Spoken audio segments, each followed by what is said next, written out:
রেখেছেন যারা মুমিন মুসলমান ইমানদার তারা কোনো সময় চাইবে না যে সমাজের মধ্যে আল্লাহর নাফরমানি হোক, সমাজের মধ্যে আল্লাহর অবাধ্যতা হোক, সমাজের মধ্যে রাষ্ট্রের মধ্যে বিভিন্ন স্থানে আল্লাহ পাক রব্বুল আলামিনের অবাধ্যতা, অন্যায়, বিভিন্ন ধরনের অহেতুক কাজ হোক, এটা কোনো মুসলমান মুমিন কোনদিন বরদাস্ত করতে পারবে না।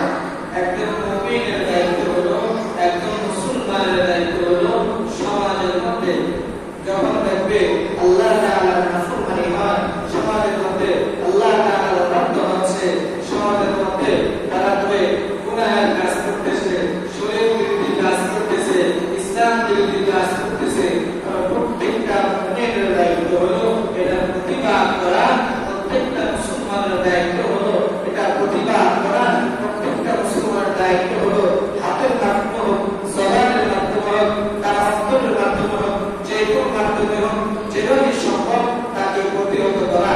এটা একজন মুমিন, একজন মুসলমান, একজন ইমানের এটা সর্বোচ্চ দায়িত্ব।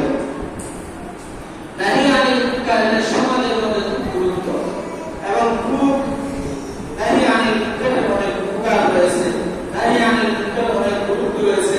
যদি সমাজের মধ্যে নাহি আনিল মুনকার না করে তাহলে সমাজের মধ্যে বিভিন্ন ধরনের অনেক ভয়াবহতা সৃষ্টি হবে। এই ভয়াবহতার সম্মুখে এটা আমাদেরকে ভোগ করতে হবে। নাহি আনিল মুনকার কাকে বলা হয়? নাহি আনিল মুনকার হলো অসৎ কাজ থেকে মানুষকে বাধা প্রদান করা, আল্লাহ তাআলার নাফরমানি